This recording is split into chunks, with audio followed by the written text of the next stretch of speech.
Look closely at the Viking symbols people wear today. The hammer pendant on a chain. The triangle knots on a hoodie. The compass-looking circle on a forearm. The runes down someone's spine. The huge black sigil on a back tattoo that looks ancient, powerful, and undeniably Norse. Now here's the twist. Some of the most popular Viking symbols in the world weren't Viking at all. Some are real Viking Age symbols, yes. Some are later medieval. Some are early modern Icelandic magic signs. And a few have been dragged into modern politics in ways most people never intended. So if you've ever worn one of these symbols, or wanted to, this video is not here to shame you. It's here to give you the backstory nobody tells you at checkout. Because once you know what these symbols actually are, they become even cooler. More human. More historical. And you stop accidentally repeating internet myths. By the end of this, you'll know which symbols really show up in the Viking Age, which ones are later, which ones are debated, and how to wear them without claiming a story that isn't true. Alright. Let's start with the one symbol that actually deserves the hype. Thor's hammer. If you've ever seen a Viking necklace, chances are it was Mjolnir, the hammer of Thor. This one is the real deal. Archaeologists have found hammer pendants across the Viking world. They show up in graves and settlements. They were worn by ordinary people, not just warriors. And while today it's often marketed as a strength symbol, in the Viking Age it carried something deeper: identity. To understand why, you have to picture the world the Vikings lived in. This was a time when Scandinavia was shifting. Christianity was spreading. Old beliefs were being challenged. Kings were converting. Churches were being built. And in that pressure cooker, symbols mattered. A hammer pendant wasn't just jewelry. It could be protection. It could be devotion. It could be a quiet statement that said, "I'm still with the old gods." Thor was the people's god. Not the distant, mysterious type. Thor was the thunder, the storms, the defender. He was the one you'd want when something came for your home, your family, your crops, your ship. So wearing the hammer wasn't necessarily about being a berserker or a fighter. It was about being part of a world. A culture. A belief system. And there's another layer. In some places, hammer pendants appear around the same period that crosses become more common. It's almost like a symbolic conversation is happening in metal. A cross says one story. A hammer says another. If you wear Mjolnir today, you're wearing one of the strongest links we have to actual Viking Age material culture. That doesn't mean every hammer design is identical to ancient ones. Modern artists make new versions all the time, but the idea of the hammer pendant itself? That's grounded in the Viking world. Now let's move to a symbol people love even more than the hammer because it looks mysterious, coded, and ancient. The Valknut. You've probably seen it, 3 interlocking triangles. Sometimes sharp and geometric. Sometimes woven like a knot. It's on tattoos, rings, patches, flags, and online stores that call it the symbol of Odin. The word Valknut is often translated as knot of the slain. And the popular story goes like this. It's a Viking symbol used to mark warriors chosen by Odin, those who would die in battle and go to Valhalla. It sounds perfect. It looks perfect. And that's why it spreads. But here's the honest truth. We don't actually know what the Vikings called this symbol, or exactly what it meant. The term Valknut is modern. People invented the name later, trying to interpret what they saw in art. We do find the symbol in Scandinavian contexts, often in images connected to death or ritual. Like carvings and picture stones. That's why Odin gets linked to it. Odin is tied to death, to the dead, to the afterlife, to the wild mystery of what happens when life ends. So is the Valknut connected to Odin? It might be. It could be. But anyone who tells you the meaning is 100% certain is selling certainty where the sources give us questions. And that's not a problem. A debated symbol is still powerful, maybe even more powerful, because it forces us to admit something important. Viking culture wasn't a neat set of logos with clear brand meanings. It was a living world. People carve things for reasons we don't always get to fully recover. So if you wear the Valknut, you're wearing a symbol that likely sits near themes of death, ritual, and Odin, but the full backstory is not a clean sentence. It's a foggy landscape. And if you're okay with that, the Valknut is still one of the most fascinating Norse symbols you can wear, because it carries mystery honestly. Now let's talk about the symbol that might be the biggest internet myth of all. The Viking compass. Vegvisir. You've seen it. It looks like a circle with 8 arms, like a magical compass. Everyone online says it's a Viking navigation tool. People claim Vikings used it to never get lost at sea. It's printed on maps, mugs, tattoos, wall art, and tourist souvenirs. And I'm going to say this clearly. Vegvisir is not a Viking Age symbol. That doesn't mean it's fake. It doesn't mean it's meaningless. It just means it comes from a different time. Vegvisir appears in Icelandic magical tradition, in manuscripts written long after the Viking Age. Think of it like this. The Viking Age is roughly the late 700s to about 1100.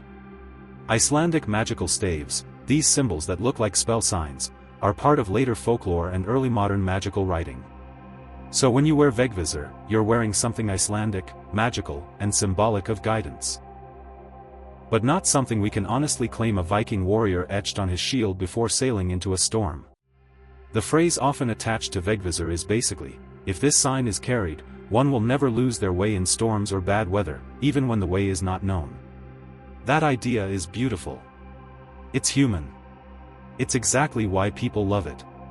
But the backstory is not Viking GPS.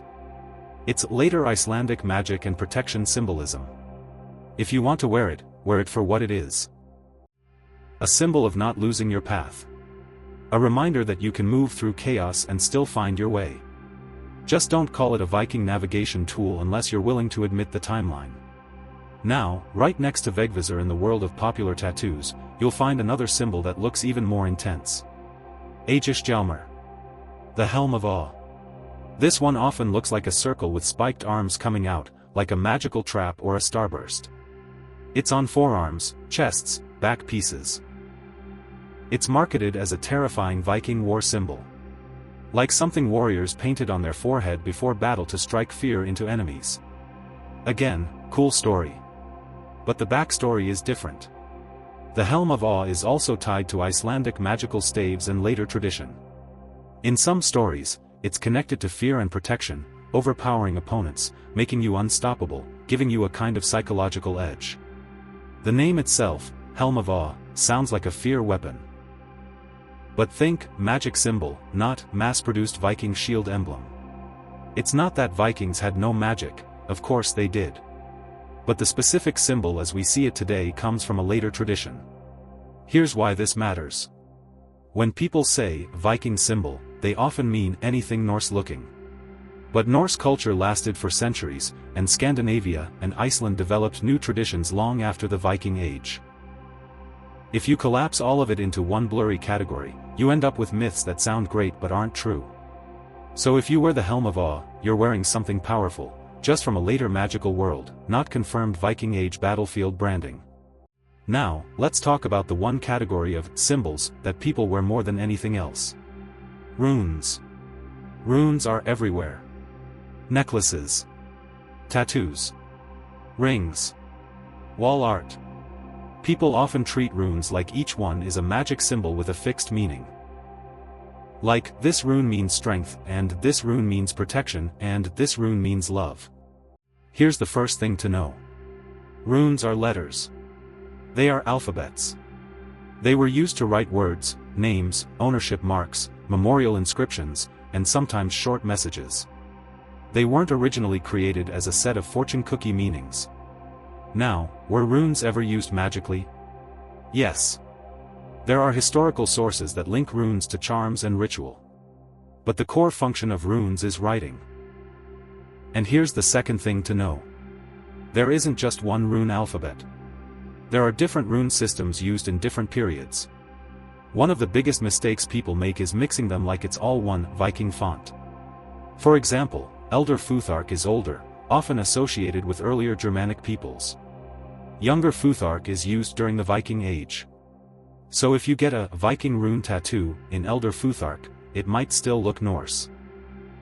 But it may not match the Viking Age timeframe you think you're representing. Another mistake is using runes to write English sounds without understanding how those sounds map. That's how people end up with tattoos that are basically misspelled names, nonsense strings, or a word that looks right but says something totally different. And then there's the modern rune meaning lists. A lot of these meaning lists come from modern esoteric systems, modern spirituality, and modern reinterpretations. Some are inspired by older ideas, but many are not ancient, official meanings. That doesn't mean you can't use them. It just means you should know what they are. If you want to wear runes with respect and accuracy, here's a simple approach. First, decide what you're actually doing. Are you trying to write a real word or name in a historically appropriate style? Or are you using runes as a personal spiritual symbol system in the modern sense? Both are valid, but they're not the same. If you're writing a name or phrase, choose a rune alphabet appropriate to the era you're inspired by, and check the spelling carefully. Even better, double-check how sounds are represented. If you're using modern rune meanings, be honest, you're doing modern symbolism, inspired by old letters. The cool part is, once you take runes seriously as writing, they stop being generic, Viking decoration, and become intimate. Real. Like you're placing a message on your skin the way people once placed messages on stone and wood. Now let's shift from letters to one of the most famous images in Norse mythology. The world tree. Yggdrasil. Ask people what Yggdrasil looks like, and they'll often picture a massive tree with roots and branches spreading through the cosmos. Sometimes with 9 worlds on it. Sometimes with a serpent around the roots and an eagle at the top. It's epic. And the concept is absolutely Norse. But here's the thing. Most of the exact designs people wear today are modern artistic interpretations. There isn't one official Viking symbol of Yggdrasil that everyone used like a logo. So what are you wearing when you wear Yggdrasil? You're wearing a myth. You're wearing an idea that comes from Norse cosmology, the idea that reality is connected, layered, alive, rooted and branched, with forces above and below. That is a powerful symbol to carry. But if a store tells you this is an ancient Viking Yggdrasil symbol used on shields, be skeptical. You can absolutely wear it as mythology inspired. Just don't let marketing turn modern art into fake archaeology. Now let's talk about something that's everywhere but rarely explained well. Norse knotwork. All those braided patterns. Interlaced loops. Endless lines that weave in and out like living rope. People often call any of this Viking knot. And yes, we do find interlaced art in Norse contexts. But knotwork is bigger than the Vikings. It overlaps with Celtic traditions, medieval art, and later styles. And the meanings people attach, like this knot means eternal love or this knot means warrior strength, are usually modern interpretations. That doesn't mean they're worthless. It just means you're not reading a dictionary from the year 900. You're wearing a modern story placed onto an old visual language. And that can still be meaningful. Think of it like music. A melody can be ancient. A remix can be modern. Both can move you. But you wouldn't claim the remix is the original. Now, there's one more big topic that matters today, and I'm going to handle it carefully. Some Norse symbols have been misused by extremist groups in modern times. This is not the fault of the symbols. It's not the fault of people with heritage who love their history. It's not the fault of someone who got a rune tattoo because they love mythology. But it is real. Certain runes and Norse imagery have been adopted by some extremist movements as identity markers. And that means, depending on where you live, some designs might be read in ways you never intended. Again, this isn't about fear. It's about awareness. Context matters. A single symbol by itself might be harmless in one place and suspicious in another. The style, the accompanying imagery, the way it's presented, those things can change how people perceive it. So if you're choosing a symbol, it's worth doing a quick check. Has this been adopted by modern extremist groups? If yes, it doesn't mean you can't wear it, but it means you should be intentional about design choices and context, especially if you don't want strangers projecting assumptions onto you. Because symbols don't live in a museum. They live in the world. Now, with all that said, I want you to walk away with something practical. Something you can use in 1 minute. Here's how to verify a Viking symbol fast. First, ask one simple question. Do we have Viking Age archaeological examples of this symbol? If the answer is yes, like Thor's hammer pendants, then you're on solid ground. If the answer is, it appears later in Icelandic manuscripts, then it's not Viking Age, even if it's Nordic. Second, watch for modern names. If the symbol's name sounds ancient but is actually a modern label, that's a clue the meaning might be debated, like Valknut. Third, be wary of shopping descriptions that sound too perfect. Vikings used this symbol to guarantee victory in battle and to attract wealth and love. That's usually marketing, not history. Fourth, decide what you want the symbol to represent. Historical accuracy? Mythological inspiration? Personal meaning? It's okay to choose any of those. But be honest about which one you're choosing. Because when you're honest, you don't just wear a symbol. You carry a story with integrity. So let's recap the big reveals. Thor's hammer. Absolutely rooted in the Viking Age. A real wearable symbol of identity and protection. Runes? Real, but they're letters first, so accuracy matters if you're writing. Valknut? Appears in Norse contexts but the meaning is debated, and the name is modern. Powerful, mysterious, and not a simple, this equals that. Vegvisir and the Helm of Awe? Beautiful symbols of guidance and protection, but not Viking Age. They belong to later Icelandic magical tradition, which is still part of the wider Nordic story, just a different chapter. And Knotwork and Viking designs? Often real in style but frequently mixed with other traditions and modern meanings. Now here's the best part. Once you know the truth, you don't lose the magic. You gain it. Because the real story is always better than the fake one. The Viking world wasn't a clean set of logos. It was human. Messy. Spiritual. Artistic. Regional. Changing. And full of meanings we're still trying to understand. And that's why people are still drawn to it today. So if you're wearing one of these symbols, tell me in the comments which one, and where you first learned its meaning.